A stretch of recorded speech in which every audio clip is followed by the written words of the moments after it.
I think people think of ads in one way, and we think of them in another way. And I think our way is obviously better. So when you think of ads, you're thinking, I need to post an ad, tell somebody to click on something, and I need them to buy it right then. That's how everyone thinks of ads. And when they go and spend $1,000 on those ads and they don't make $1,000 in sales, they say ads don't work. I wasted my money, right? I think of ads on the opposite spectrum. Ads are to keep me top of mind and remind people about me that I've already brought into my ecosystem. So I always say, do not run ads until you have some sort of audience. Let's just say 1,000 people a month to your website, right? The average website gets a 0.01% conversion rate. How many people have been on your website the last 30 days? Do you know? Not enough to run ads based upon those metrics. So, yeah. Exactly. Yeah. So I think you need to build up an organic system. You need to have, your business generating some income. You need to have enough people coming to your website. You need to know, okay, 1,000 people come to my website and only one person filled out a form. Those conversion rates aren't very good. So instead of running ads to say, hey, come back to my website and buy, I'm running ads to say, hey, here's a YouTube video to watch. Here's a piece of education. Hey, don't forget about automation links. You were just on my site. And when you're ready to buy, then you're right there. You're the click. They know exactly where to go click. Now, by the way, those ads are cheaper as well. When I go and say, hey, Facebook, take somebody off of Facebook and send them to my website to buy, Facebook's going to charge me a lot of money. But when I say, hey, Facebook, just show my video to someone, keep them on Facebook.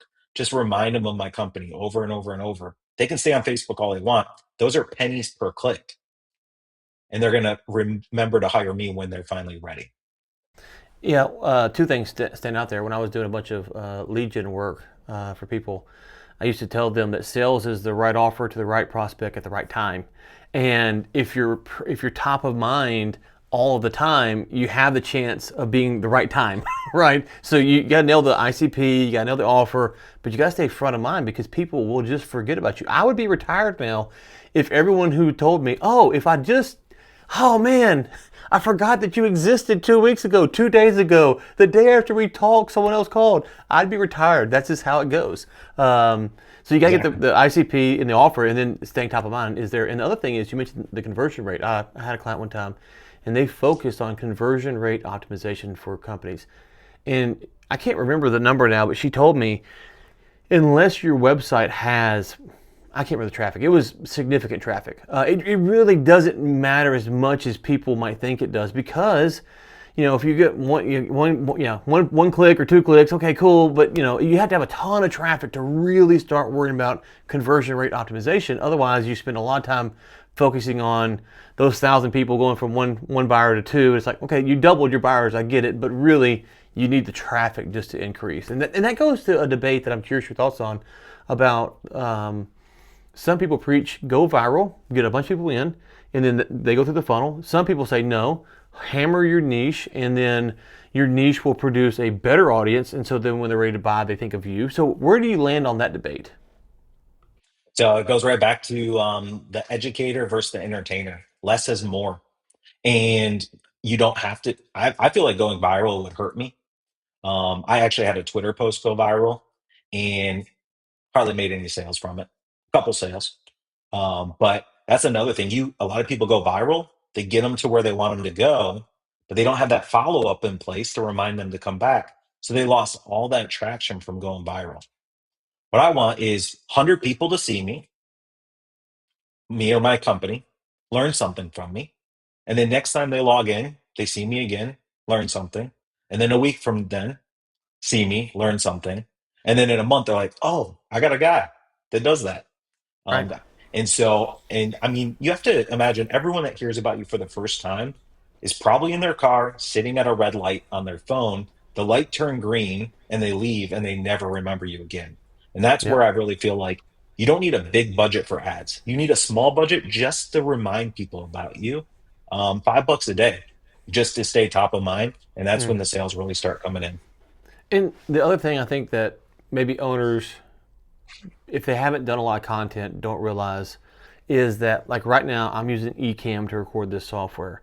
And Ecamm allows me to hook my iPad up, draw my iPad, record that, and produce it. And you might hate my videos, but it's easy to do. Whereas 5, 10 years ago, you had to like figure out how to do all this stuff. It's so much easier to make a lot of content, to figure out what resonates with your audience today, because the tools can make this process so much easier. So if you're hearing this, you're going, "Oh, it's a lot of work."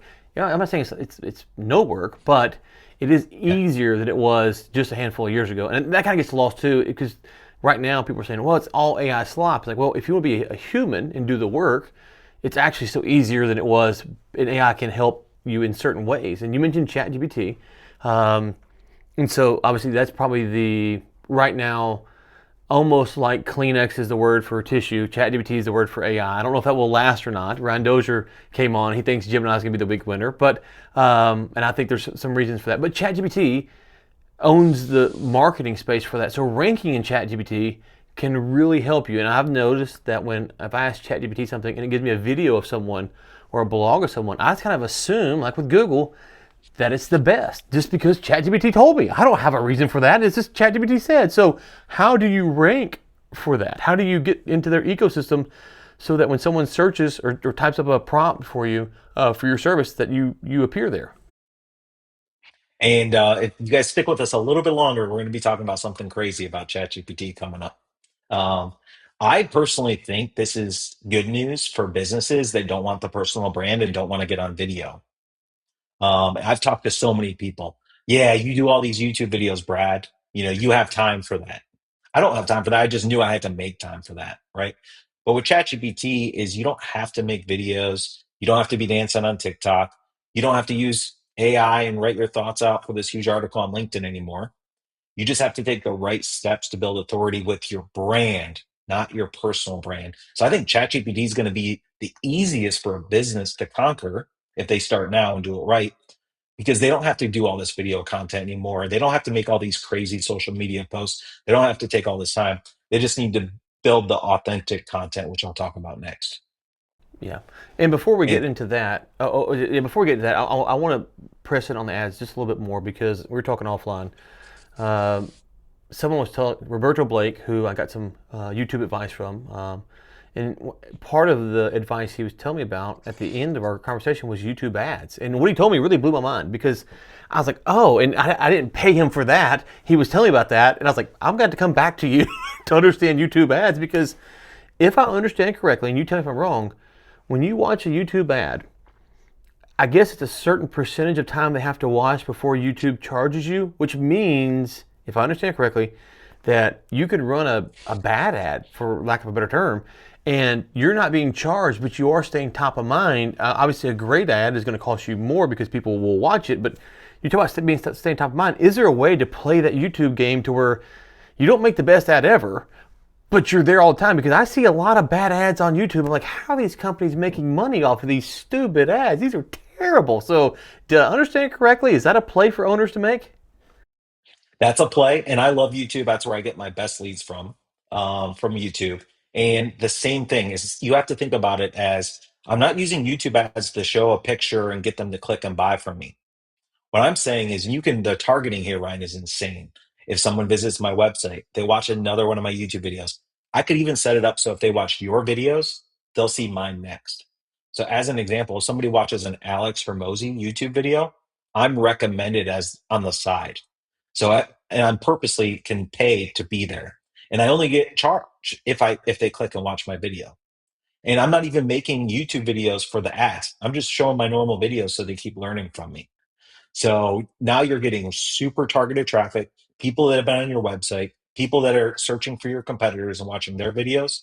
And they're like, who's this person on the side? I'm going to go learn from them. And I love the education videos on YouTube, and you just pay for when they start watching.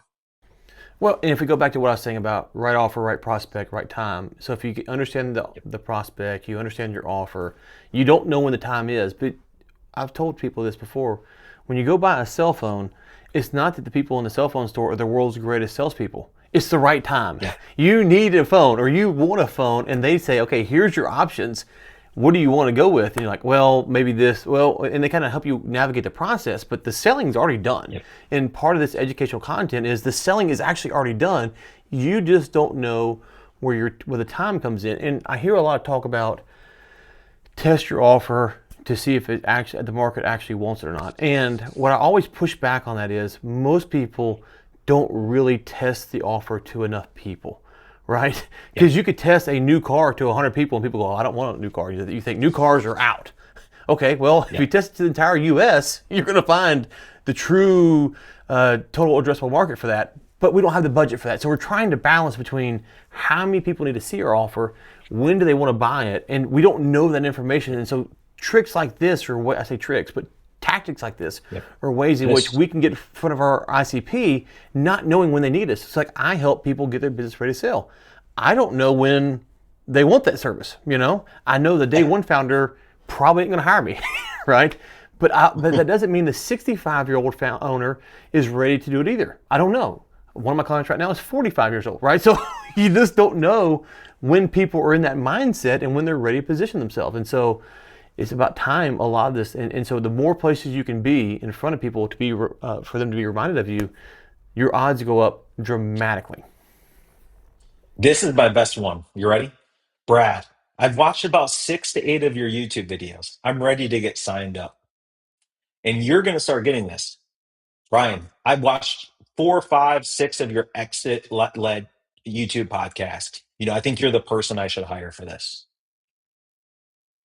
You're the Yeah. person that I trust because they watch your videos. They've learned from you. They see that you have these other experts on.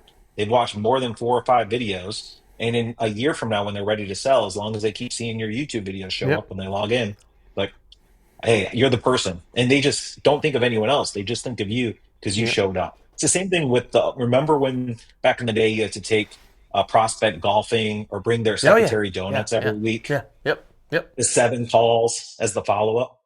It's the same thing, but just easier. You're not even purposely trying to follow up. It's just you're educating automatically.